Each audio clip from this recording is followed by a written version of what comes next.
Olá! Hoje vamos falar do capítulo 26, o valor do serviço. Filipe, velho pescador de Cafarnaum, enlevado com as explanações de Jesus sobre um texto de Isaías, passou a comentar a diferença entre os justos e os injustos, de maneira a destacar o valor da santidade na terra. O mestre ouviu calmamente e, talvez para prevenir o excesso de opinião, narrou com bondade. Certo fariseu, de vida irrepreensível, atingiu posição de imenso respeito público. Passava dias inteiros no templo, entre orações e jejuns incessantes. Conhecia a lei como ninguém, desde Moisés aos últimos profetas. Decorara os mais importantes textos da revelação. Se passava nas ruas, era tão grande a estima de que se fizera credor, que as próprias crianças se curvavam reverentes. Consagrara-se o santo dos santos, e fazia vida perfeita entre os pecadores da época.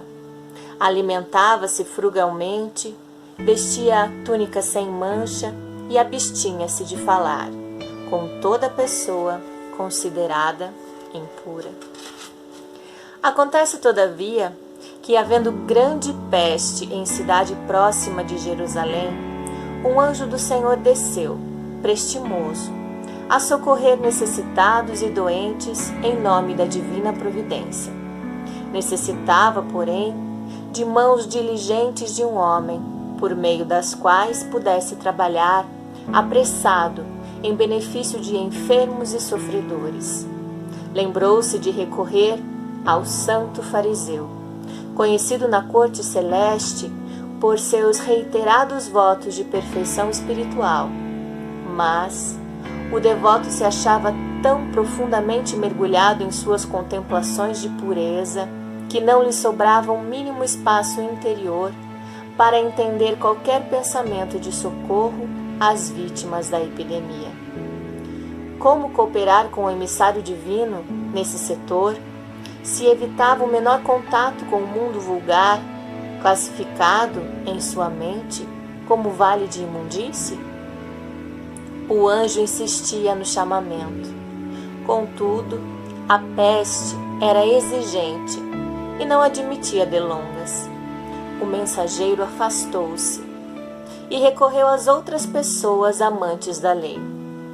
Nenhuma, entretanto, se julgava habilitada a contribuir. Ninguém desejava arriscar-se. Instado pelas reclamações do serviço, o enviado de cima encontrou antigo criminoso que mantinha o propósito de regenerar-se. Por meio dos fios invisíveis do pensamento, convidou-o a segui-lo, e o velho ladrão, sinceramente transformado, não hesitou. Obedeceu ao doce constrangimento e votou-se, sem demora, com a espontaneidade da cooperação, robusta e legítima, ao ministério do socorro e da salvação. Enterrou cadáveres insepultos, improvisou remédios adequados à situação, semeou o bom ânimo, aliviou os aflitos, renovou a coragem dos enfermos, libertou inúmeras criancinhas ameaçadas pelo mal, criou serviços de consolação e esperança, e com isso conquistou sólidas amizades no céu, adiantando-se de surpreendente maneira no caminho do paraíso. Os presentes registraram a pequena história, entre a admiração e o desapontamento, e, porque ninguém interferisse, o Senhor comentou, em seguida, a longo intervalo: a virtude é sempre grande e venerável, mas não há de cristalizar-se à maneira de joia rara sem proveito. Se o amor cobre a multidão dos pecados, o serviço santificante que nele se inspira pode dar aos pecadores convertidos ao bem a companhia dos anjos, antes que os justos ociosos possam desfrutar o celeste convívio. E reparando que os ouvintes se retraíam no grande silêncio, o Senhor encerrou o culto doméstico da Boa Nova, a fim de que o repouso trouxesse aos companheiros multiplicadas bênçãos de paz e meditação sobre o firmamento pontilhado de luz. Isso nos faz pensar que o conhecimento, ele é certamente proveitoso, ele faz bem àquele que o possui, mas se o conhecimento ficar apenas para nós, se não colocarmos ele em prática, se não auxiliarmos os nossos irmãos, ele será apenas vaidade, ele será apenas orgulho, como vemos no caso deste fariseu. Conhecia todos os ensinos sagrados e não colocava em prática, se achava mais do que os seus irmãos. Talvez por medo, não foi no auxílio daquele anjo que necessitava de auxílio para as pessoas passando pela doença.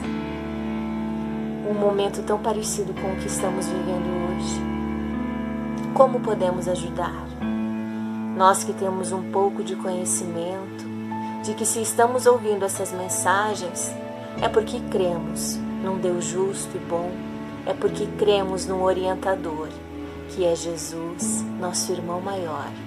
Que possamos ouvir o nosso coração, que possamos pensar como auxiliar os outros, sendo com uma palavra, sendo com um gesto, sendo de serenar a mente por alguns momentos e elevar uma prece em benefício de todos esses irmãos, principalmente que estão à frente, que estão na linha de combate, os profissionais da saúde, que estão lá trabalhando, fazendo a sua parte, e também os nossos irmãos coveiros, que trabalho triste, mas tão necessário para o momento. Que Deus possa abençoar a todos eles e que a nós fique a mensagem de que conhecimento guardado é água parada, de que se realmente queremos ascender e desfrutar da companhia dos anjos, mais vale um pecador arrependido do que um santo ocioso. Pensemos nisso. Um grande beijo e até amanhã.